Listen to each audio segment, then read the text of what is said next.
ये देखो, वहां रसोई में दाल का कुकर चीख चीख कर सीटियां दे रहा है और यहाँ मेम साहब का मेकअप ही खत्म नहीं हो रहा।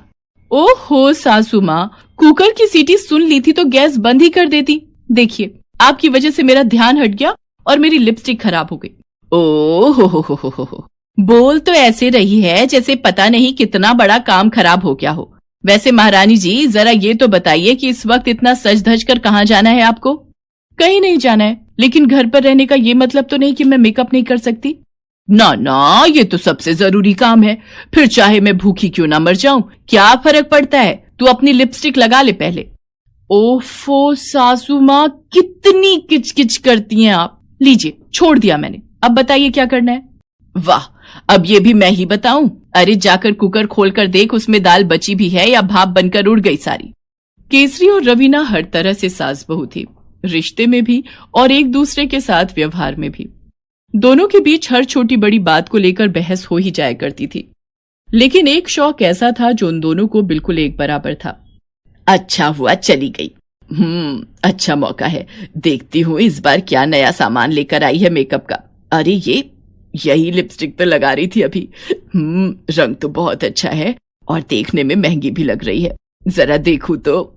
केसरी को लगा कि रवीना कमरे से चली गई है और ऐसा सोचकर उसने रवीना की नई लिपस्टिक खोली और उसे अपने होठों पर लगाने लगी। लेकिन तभी रवीना वहां आ पहुंची और गुस्से से बोली, पता था मुझे कि मुझे रसोई में भेजकर आप यही करेंगी। क्या किया मैंने? कुछ भी तो नहीं। अब तू ये सारा सामान फैलाकर चली गई तो मैं तो इसे ही समेट रही थी बस। अच्छा, तो इसके लिए आपको मेरी ये लिपस्टिक लगाने की जरूरत क्यों पड़ गई सासू माँ? अब झूठ बोलने का कोई फायदा नहीं है। मैं जानती हूँ कि आप चोरी छिपे मेरा मेकअप का सामान इस्तेमाल करती हैं। बोलिए, ऐसा करती है ना आप?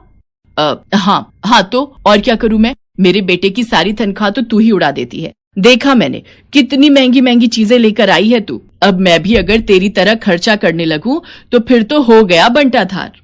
कैसी बातें कर रही हैं आप सासू माँ? मैं कहाँ ज्यादा खर्च करती हूँ। मेरी सारी सहेलियों के पास हर साड़ी की मैचिंग लिपस्टिक है और मेरे पास ले देकर बस ये एक लिपस्टिक ही तो है, जिसमें से भी आपने आधी खत्म कर दी। हा, एक बार लगा लेने से आधी हो गई तेरी लिपस्टिक। देख ले, नई की नई तो है, सहेज के रख ले इसे। मुझे नहीं चाहिए ये, मैं तो इसके बिना भी सुंदर दिखती हूँ। इतना कहकर केसरी इतराती हुई कमरे से बाहर चली गई और रवीना अपने लिपस्टिक को हाथ में लेकर सोचने लगी, अरे मैंने तो ध्यान ही नहीं दिया, ये लिपस्टिक तो सच में बिल्कुल नई लग रही है। लेकिन इसे खरीदे हुए तो कई दिन हो गए मुझे, और तब से लेकर अब तक रोज ही इसे इस्तेमाल किया है और सासू माँ ने भी लगाया भी, लेकिन फिर भी ये तो नई की नई लग रही है। पर ऐसा कैसे हो सकता है? कहीं उस दिन वो लड़की सच तो नहीं कह रही थी? देखो, मुझे तुम्हारी बात पर विश्वास नहीं है। ये लिपस्टिक तो देखने में बिल्कुल साधारण ही है, तो फिर ये जादुई कैसे हुई? नहीं मैडम जी, मेरा यकीन कीजिए, ये लिपस्टिक जादुई है। आप इसे एक बार लगाओगी और फिर बार बार हर बार लगाती ही रहोगी। हैं? ये क्या बात हुई? मुझे तो कुछ भी समझ नहीं आया। तुम लोग भी ना अपना सामान बेचने के लिए कुछ भी बोलते हो। अच्छा ये बताओ, ये लिपस्टिक है कितने की? बस 20 रुपए की है मैडम जी। अरे बस 20 रुपए की?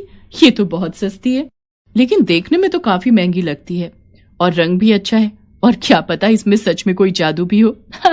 क्या मैं भी इस लड़की की बातों में आ रही हूँ? लेकिन जो भी हो, इस लिपस्टिक को खरीदने में बुराई कोई नहीं है। सस्ते में खरीद कर सबको महंगी बताऊंगी। तो ये मतलब था उस लड़की का।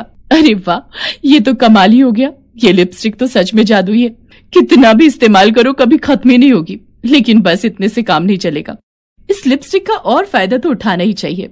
ऐसा सोचकर रवीना सीधे अपनी सास केसरी के पास गई और उसे सारी बात बता दी। चल, तू पागल है क्या? ऐसा कैसे हो सकता है? तू कुछ भी मत बोल। ओफो सासू माँ, कभी तो मेरी बात मान लिया करो। अच्छा ठीक है, आइए यहाँ बैठिए, मैं अभी आपको ये लिपस्टिक खूब अच्छे से लगाती हूँ और फिर खुद भी लगाऊंगी, फिर देखते हैं क्या होता है। रवीना ने ऐसा ही किया। सास बहू दोनों ने खूब अच्छे से उस लिपस्टिक को लगाया, लेकिन फिर भी वो लिपस्टिक बिल्कुल भी खर्च नहीं हुई। अरे ये तो सच में वैसी की वैसी है। ये तो कमाल की बात है। अब हम दोनों जितनी चाहे लिपस्टिक लगा सकते हैं। ला, इसे मुझे दे, अब से इसे मैं अपने पास रखूंगी। नहीं सासू माँ, ये रहेगी तो मेरे पास ही। आपको जब भी लगानी हो मुझसे बोल देना। हाय मेरे भगवान, कितनी लालची है तू। अरे ये लिपस्टिक कभी खत्म नहीं होगी, तो फिर क्यों तू इतना सोच रही है? सासू माँ, सोच तो मैं ये रही हूँ कि इस जादुई लिपस्टिक का और फायदा कैसे उठाया जाए। क्या क्या क्या मतलब, क्या सोच रही है तू? देखिए सासू माँ, ये लिपस्टिक तो कभी खत्म होगी नहीं, लेकिन क्या हम जीवन भर एक ही रंग की लिपस्टिक लगाते रहेंगे? क्यों ना हम इस लिपस्टिक से और ढेर सारी लिपस्टिक बना लें, वो भी अलग अलग रंगों की। हैं? क्या ऐसा हो सकता है क्या? बिल्कुल हो सकता है सासू माँ, आप बस देखते जाइए। इसके बाद रवीना ने कई सारे बर्तनों में अलग अलग रंग घोले और फिर हर बर्तन में उस जादुई लिपस्टिक का थोड़ा सा हिस्सा डालने लगी, और फिर आखिरकार वो हो ही गया जो रवीना करना चाहती थी। अरे वाह बहू, ये तो खूब दिमाग लगाया तूने। अब तो हमारे पास लगभग सारे रंगों की लिपस्टिकें हो गई, और वो भी जादुई, जो कभी खत्म ही नहीं होंगी। दोनों सास बहू के लिए ये किसी लॉटरी से कम नहीं था। अब तो वो सारा दिन लिपस्टिक लगाकर रहती और एक दूसरे के साथ काफी खुश भी रहने लगी। दोनों के बीच तू मैं काफी कम हो गई। लेकिन फिर एक दिन, अरे बहू, ये तेरे चेहरे को क्या हो गया? अभी से झुर्रियां पड़ने लगी तुझे तो। क्या कह रही है सासू माँ, ऐसा कैसे हो सकता है? रवीना ने फौरन अपना चेहरा आईने में देखा तो केसरी की बात सही थी। उसके चेहरे पर काफी सारी झुर्रियां दिखाई दे रही थी। ऐसा कैसे हो सकता है सासू माँ? मुझे ऐसा क्यों लग रहा है जैसे मेरी उम्र बहुत तेजी से बढ़ रही है। हाँ बहू, मुझे भी कई दिनों से ऐसा लग रहा है। देखना, पिछले एक हफ्ते में मेरे पूरे 5 दांत टूट कर गिर गए, और बाल भी कितने ज्यादा सफेद हो गए। रवीना और केसरी हैरान थीं कि आखिर उनके साथ ऐसा क्यों हो रहा था। वो चाहे कितना ही मेकअप क्यों ना कर लें, दोनों के चेहरे हर बीतते दिन के साथ ढलते जा रहे थे, और दोनों इस बात से बहुत परेशान थी। सासू माँ, देखिए ना मेरा चेहरा कितना बेकार लग रहा है। मेरा तो किसी के सामने जाने का मन ही नहीं हो रहा है। इस जादुई लिपस्टिक के मिलने के बाद से कितने खुश थे हम, सब कुछ कितना अच्छा था, लेकिन पता नहीं किसकी नजर लग गई हमें। बहू, कहीं ऐसा तो नहीं कि ये सब इस लिपस्टिक की वजह से ही हो रहा हो, जिसे हम जादुई समझकर दिन रात लगा रहे हैं? अपनी सास की बात सुनकर जैसे रवीना को होश सा आ गया, और उसने फौरन जाकर उस जादुई लिपस्टिक और उससे बनाई हुई सारी लिपस्टिकों को अपने घर से दूर जाकर फेंक दिया। इसके बाद केसरी का अंदाजा बिल्कुल सही साबित हुआ। वो लिपस्टिक जादुई तो थी, लेकिन किसी अभिशाप से कम नहीं थी। उसे बेचने वाली वो लड़की असल में एक चुड़ैल थी, जो अपनी जादुई लिपस्टिक औरतों को देकर उनकी उम्र अपने लिए चुरा रही थी। केसरी और रवीना से पहले भी उसने कई औरतों को अपना शिकार बनाया था, लेकिन अब रवीना और केसरी उसके इस जाल से आजाद थी। लिपस्टिक का इस्तेमाल न करने पर वो धीरे धीरे पहले जैसी हो गई थी, और सब कुछ पहले जैसा होने लगा। हालांकि कुछ ऐसा भी था जो उन दोनों के बीच अब बदल चुका था। सासू माँ, ये लीजिए, ये लिपस्टिक मैं आपके लिए लाई हूँ। ना बहू, रहने दे, मैं ऐसे ही ठीक हूँ। ये भी कोई उम्र है लिपस्टिक लगाने की? ये साज श्रृंगार करने की तो तेरी उम्र है, मेरी नहीं।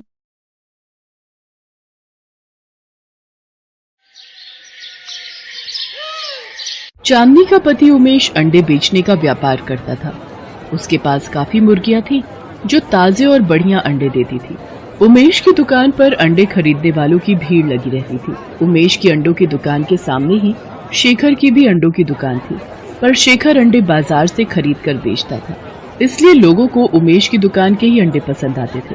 अरे उमेश भैया, तुम्हारी मुर्गियों के अंडे खाकर ही अब हमारा नाश्ता पूरा होता है। बहुत ही बढ़िया अंडे होते हैं। शुक्रिया भैया, ये लो आपके अंडे पैक कर दिए। तुम तो सारा दिन दुकान पर मक्खियां मारते रहते हो, और ये उमेश कमा कमा कर बहुत आगे बढ़ गया है। ये लो, रोटी लाई थी, खा लो। मुझे कुछ करना ही होगा। इसकी दुकान पाली हुई मुर्गियों के कारण ही चल रही है। मुझे इन मुर्गियों के बारे में ही कुछ सोचना होगा। शेखर रात में मौका देखकर उमेश की पाली हुई सारी मुर्गियों को खुला छोड़ देता है। अगले दिन उमेश मुर्गियों को जब गायब देखता है, उसके होश उड़ जाते हैं। हे भगवान, मेरी मुर्गियां कहाँ गई? सारी मुर्गियां गायब हैं। माँ, चांदनी, जल्दी आओ, हम तो बर्बाद हो गए। हमारी सारी मुर्गियां न जाने कहाँ चली गईं। हे भगवान, ये क्या हो गया? लगता है किसी ने रात में मुर्गियों को ताला तोड़कर खुला छोड़ दिया। कोई तुम्हारे काम से ईर्ष्या करता है, उसी ने ये सब किया है। पता नहीं कौन मुझसे अपनी दुश्मनी निकाल रहा है। उमेश उदास मन से अपनी दुकान की ओर जाता है, पर वहाँ तो शेखर की दुकान पर अंडे खरीदने वालों की भीड़ लगी देखकर वो हैरान रह जाता है। क्या हुआ उमेश भाई, हैं? आज तुमने दुकान नहीं खोली क्या? तुम्हारी मुर्गियों ने अंडे नहीं दिए क्या? हैं? मुझे सब पता है, ये शेखर का ही किया धरा है। मेरे पास इसे पकड़ने के लिए कोई सबूत नहीं है, इसलिए मेरा इस वक्त चुप रहना ही ठीक है। उमेश बहुत परेशान रहने लगा था। उसकी मुर्गियां खो जाने से उसके पास अब कोई भी काम नहीं रह गया था।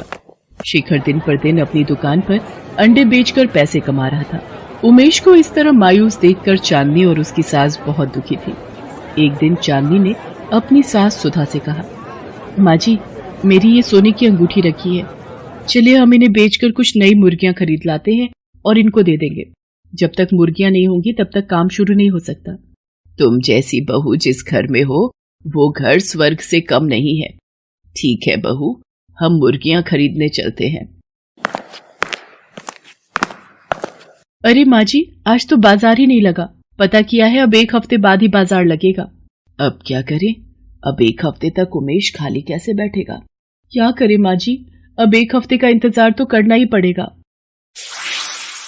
मेरे पास तुम्हारी समस्या का हल है। मैं जानती हूं तुम किस परेशानी से गुजर रही हो। आप कौन है और आपको कैसे पता कि हमारी परेशानी क्या है?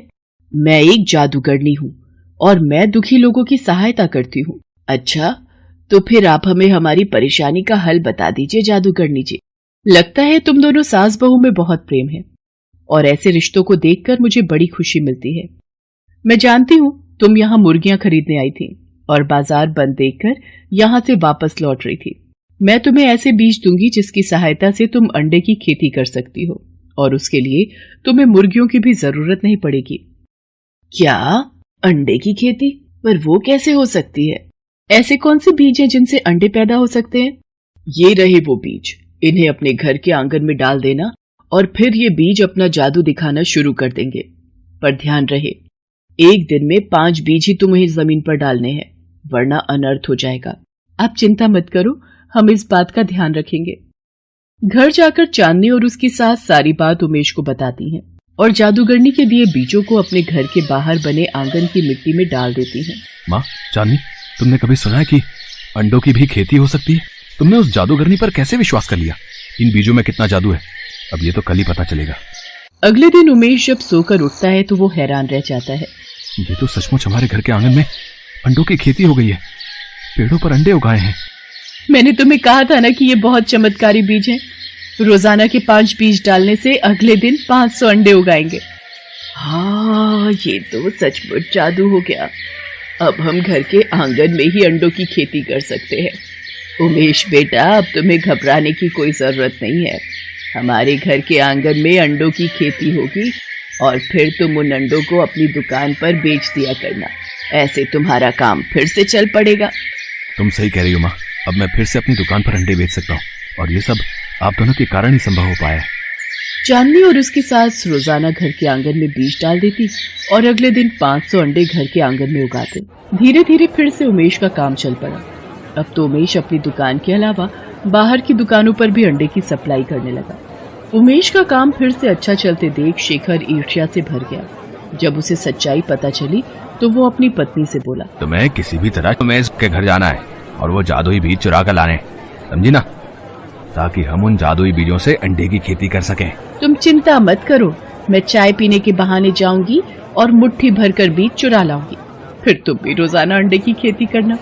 शेखर की पत्नी बहाने से चांदनी और उसकी सास के पास जाती है और बातों ही बातों में बीज चुरा कर घर लौट आती है। ये देखो मैं कितने सारे बीज चुरा लाई हूँ। तुम एक काम क्यों नहीं करते? तुम मुट्ठी भर के बीज आंगन में डाल दो। जितने ज्यादा अंडे होंगे उतनी ही ज्यादा कमाई होगी। शेखर अपनी पत्नी के कहने पर एक नहीं बल्कि 2 मुट्ठी भरकर बीज आंगन में फैला देता है और जादूगरनी के कहे अनुसार अगले दिन जब शेखर और उसकी पत्नी सोकर उठते हैं वो घबरा जाते हैं। उनका पूरा घर अंडों से भरा हुआ था और दोनों अनेकों अंडों के बीच में दबे हुए थे। तभी अचानक शेखर की दुकान का नौकर ये सब देख लेता है। अरे कोई जल्दी से जाओ और उमेश को बुलाकर लाओ। ये सब कैसे हो गया? माँ, चांदनी, ये दोनों तो इन अंडों के ढेर के नीचे दबकर मर जाएंगे, इनकी मदद करो। तभी वहां जादूगरनी आ जाती है। तुम दोनों सास बहू को शायद पता नहीं, शेखर की पत्नी ने तुम्हारे घर से बीज चुराए थे, पर ये दोनों नहीं जानते कि लालच का फल बुरा होता है। इन दोनों ने चोरी की है, इसकी सजा मैं इन्हें जरूर दूंगी। नहीं नहीं जादूगरनी जी, इन दोनों को माफ कर दीजिए।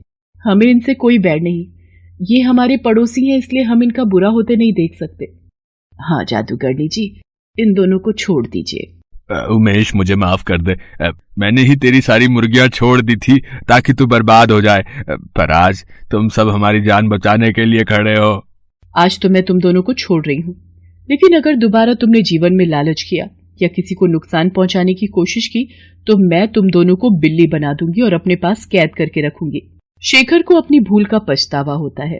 वो सबसे माफी मांगता है और दोबारा ईर्ष्या न करने की कसम खाता है। उस दिन के बाद से चांदनी और उसकी सास दोनों अंडे की खेती करने लगी और उमेश उन अंडों को बाजार में बेचकर अच्छे पैसे कमाने लगा।